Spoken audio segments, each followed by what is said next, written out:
New Jersey, what's going on, guys? Just Randall here, and I'm back with another video. And I'm going to try to make this as short as possible, but we do have a little bit of information to talk about today. We got another episode of the New Jersey Potcast, and this is actually just going to cover the clarification to the video I had made a couple of days ago to do a follow-up, because I have a little bit better information. And let's see. So the Assembly and Senate both had met yesterday. They did a Zoom meeting, and they were basically talking about the amendments that were put into place for this upcoming bill.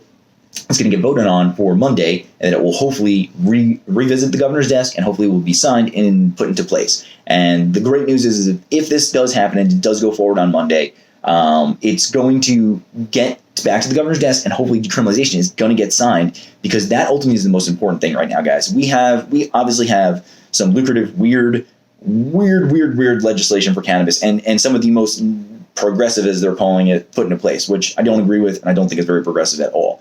But we did this for social justice, and social justice has still not been met in any aspects. And the first step of that is actually decriminalization. So the fact that this is going to get this a little bit closer, I am thrilled with. So we're going to jump into it. We're going to cover it. We're going to try to get this done with quick. I'm going to try to say the word not 3,000 times, and we're going to see what happens. So they started off by saying the recognition committee for the police officers, that's going to actually go to the state police, and they said that they were fine with that. I don't see what difference that would make, so we can move on with that.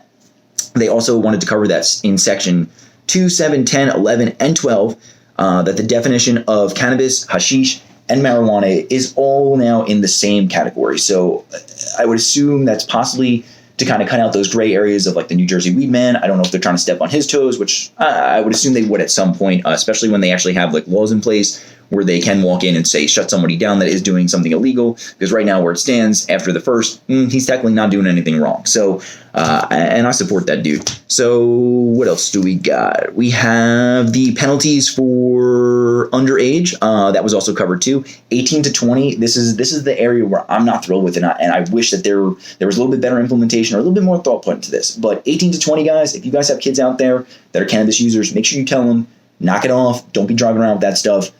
You know, we've all been kids. We've all been there. We all know it. You can only tell them so much, but you got to at least make sure that it is, you put it into their minds that if you are doing this, leave your stuff at home, guys, because the penalties for 18 and 20, it's going to be harsh. It's going to be, if caught in a vehicle, it is, and I believe just in a vehicle. I hope that's the case. I hope you're not walking down the road, but apparently it could be. You can lose your license for 6 months. And then the other thing that's going to go along with that as well is going to be a possible drug counseling. So if you do not have a license and you have to go to drug counseling, that's going to put a strain on your family. It's going to put a strain on yourself.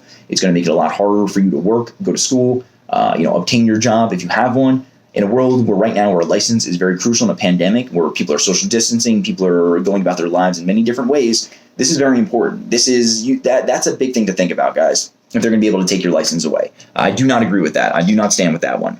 Now, the under 18, that one I am okay with. That's going to be a curbside warning. And that's going to be very similar to if you were caught with, as under 18, tobacco or alcohol, which I am okay with that because, personally, I don't think that these children, they're in such a young age. They're still, we were all kids, man. We all were kids. I was able to, when I was younger, get alcohol, cigarettes, cannabis. It didn't matter. And actually, alcohol and cigarettes, those were the two easiest things to obtain because people were they didn't really care about them, to be honest. You could just find it basically in your parents' house and take it and do whatever you wanted. So, let's see. So that was covered in there. They also covered that the penalty for cannabis is going to be the same as alcohol on school grounds. But yeah, guys, I don't see the issue with that. I fully support that one. It's the same thing. You want to go walking around school with beers, throwing beers out, shotgunning them down. I wouldn't spark a blunt on school property. That's not a good image. It's just not something that should go hand in hand. They need to just be like alcohol, just not associated with. So we're cool with that. I am thrilled. And then I guess the only thing else left is that to talk about what Chris Goldstein, he made a very, a comment that, in his, not really a testimony, but I guess he had a little bit of verbal testimony. He had mentioned that in PA, there is no loss of license. They only have decriminalization there. They do not have legal cannabis. They only have decrim. And I guess because they have a very high population, there is a lot of, probably was a lot of cannabis offenses in PA, and they've acknowledged that it is something that they can decriminalize at least. So they do not have anything more than just a $25 non-criminal penalty that is given out if you're found with cannabis on you, if it's found in your car. Obviously, if you're under the influence, that's different. That is a different gray area, and that follows along the same with alcohol. If you're using a product and you're intoxicated, even prescription pills. If you're using prescription pills and you're over intoxicated, yes, that is something that goes to DWI, and I do agree with that, because that is, you need safety on the road. So you need regulation. You just don't need massive over-regulation. And then I think that was basically it, guys. So the major thing here, though, is that I think that I wanted to focus on is that, one, this was not a cleanup bill by any means, because there's still a lot of weird gray areas that are left unsaid. They called this a chaser bill. This was really just to kind of clarify and cover some of the gray areas to save their asses on their end, because the way it stood is they played the word on game. They played that word on. Oh my God, my brain is just. Sorry, I'm trying to actually concentrate here, and it's making it worse, man. I'm trying not even to look at my notes. They played the word game. Yeah, we're gonna go with. They played Scrabble with us. They screwed us, guys. Anyways, they turned around and basically pushed this legislation out so fast, so quick, that they couldn't even cover their own asses. They left gray areas. They still have left a lot of gray areas. Right now, we still have one of the biggest gray areas, which I'm still amazed that this just keeps getting left out. And again, it even shows if you watch it, and the uncertainty in the video, on the Zoom video from the other people on the panel, they're not even okay with this. But one thing that was left out was Patrick Duffy's testimony. He had a written testimony. I would love to see or read that. He's a big cannabis advocate in New Jersey. And I'm sure that he wanted to turn around and speak about that huge gray area of the 20 years that you could do for home cultivation in New Jersey. That is crazy. That is crazy to me. That, guys, you can grow your own tobacco and you can craft your own alcohol, but you cannot grow your own marijuana. That is legal. And the funny thing about this is that you can do 20 years for it, right? But tobacco can kill you and alcohol can kill you. But cannabis has never directly killed anybody.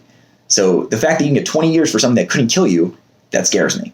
But you can make enough booze to, overdose or, give yourself alcohol poisoning, and that's okay. You can grow as much tobacco that you want and smoke it and give yourself lung cancer and then go into the health system, but that's okay. But you can't have cannabis. And especially that medical patients can't even have cannabis. That's a big gray area. So it still boggles my mind that they're still they're trying to cover their own asses for their aspects. But again, like the social justice for the people, for this and that, I'm not seeing that. So, guys, let me know what you think in the comments below. Thanks again for watching. Sorry for my brain fart. I tried to do this video like 7 times and keep it down to literally what we're doing. And I did it, even with that brain fart. Thanks for watching. Hit the thumbs up button if you liked the video. Subscribe if you haven't. Stay tuned for more cannabis-related news in New Jersey. Stay tuned for more Delta 8 products. Stay tuned for some Delta 9. I got some Purple Haze, man, that I'm just looking at, and I'm going to probably do a review on it. Probably not going to smoke any of it, but I'll at least review it. Anyways, guys, thanks for watching. Stay safe. Have a great weekend, and stay medicated.